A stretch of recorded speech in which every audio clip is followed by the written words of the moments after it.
જામકંડોળામાં આવેલા શ્રદ્ધાના કેન્દ્ર સમાન અન્નપૂર્ણા માતાજીના મંદિરે ભક્તિ અને શક્તિનો અનોખો સંગમ જોવા મળ્યો હતો. અહીં માતાજીના પાટોત્સવ નિમિત્તે વિવિધ ધાર્મિક કાર્યક્રમોનું આયોજન કરવામાં આવ્યું હતું. વહેલી સવારથી જ મંદિરે ધ્વજારોહણ, વિશેષ પૂજન અને મનોહર અન્નકૂટના દર્શન યોજાયા હતા. આ મંગળ પ્રસંગે રાજકોટ જિલ્લા બેંકના ડિરેક્ટર લલિતભાઈ રાદડિયા સહિતના આગેવાનો ખાસ ઉપસ્થિત રહ્યા હતા અને માતાજીના દર્શન કર્યા હતા. વાંકાનેરના નાના જળેશ્વર મંદિરના મહંત પ્રદીપભાઈ જાનીના સૌજન્યથી વિશાળ મહાપ્રસાદનું આયોજન કરવામાં આવ્યું હતું, જેમાં બહોળી સંખ્યામાં માઈ ભક્તોએ પ્રસાદ ગ્રહણ કર્યો હતો. સમગ્ર જામકંડોળા પંથકમાં અન્નપૂર્ણા માતાજીના જયઘોષ સાથે વાતાવરણ દિવ્ય અને ભક્તિમય બની ગયું હતું. બોલો શ્રી અન્નપૂર્ણા માત કી જય. હું શાસ્ત્રી વિષ્ણુભાઈ છેલશંકરભાઈ જોશી, જામકંડોરણા.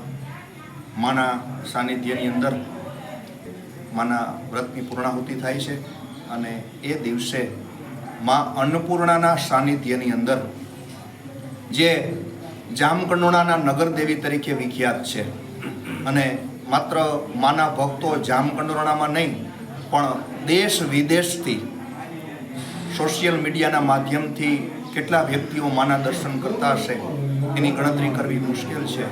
અને માના પરચા, માં અન્નપૂર્ણાના પરચા જગતની અંદર એટલા બધા છે કે જેનું વર્ણન કરવું અશક્ય છે. જે કામ ક્યાંય ન થતા હોય એ માના સાનિધ્યમાં આવી અને ભક્તો પોતાના આંખમાંથી અશ્રુધારા જાતી હોય અને માને પ્રાર્થના કરતા હોય. અને આ દેવી એવી હયાત છે, એવી હાજરા હજુર છે કે જેના સામે લીધેલો સંકલ્પ, જેના ચરણોમાં મૂકેલો સંકલ્પ એ મા ભગવતી અન્નપૂર્ણા અવશ્ય પરિપૂર્ણ કરે છે. અને આજે પણ માના અનેક પરચા અનેક ભક્તોને વિવિધ રૂપે થતા હોય એવી અનુભૂતિ ભક્તો પોતાના મનથી સંકલ્પથી કહેતા હોય છે કે આજે મને અમને આ સ્વરૂપે માએ અમારી પ્રાર્થના સાંભળી છે, આ સ્વરૂપે માએ અમારો સંકલ્પ સ્વીકાર્યો છે. એવી જગતની દેવી મા અન્નપૂર્ણા છે અને હું એને જામકંડોરણાના નગર દેવી તરીકે ખ્યાતિ આપું છું.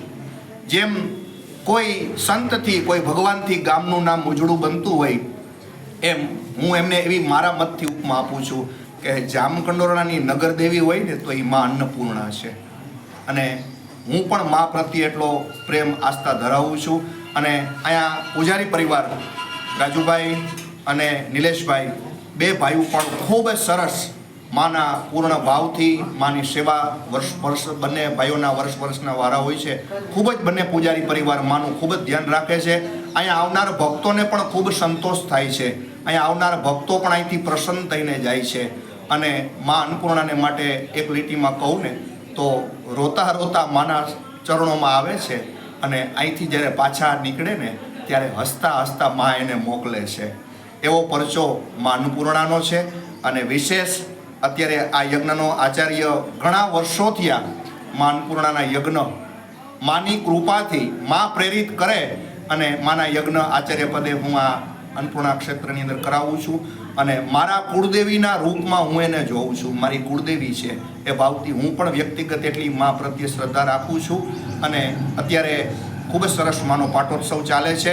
અને પાટોત્સવના અમારા મુખ્ય યજમાન શ્રી જડેશ્વર નાના જડેશ્વર મંદિરના મહંત શ્રી પ્રદીપભાઈ જાની, એ તો મા પ્રત્યે એટલી આસ્થા અને શ્રદ્ધા રાખે છે કે દર વર્ષનો પાટોત્સવ એમને પૂજારી પરિવારને કહી દીધું છે કે દર વર્ષે માનો પાટોત્સવ મારા તરફથી, એમાં જે કાંઈ ખર્ચ થતું હોય, યજ્ઞનું ખર્ચ છે, ભોજન ખર્ચ છે, જે કાંઈ માનો અન્નકૂટ છે, એ હું જ્યાં સુધી છું ત્યાં સુધી માનો યજ્ઞ હું અખંડ રાખીશ.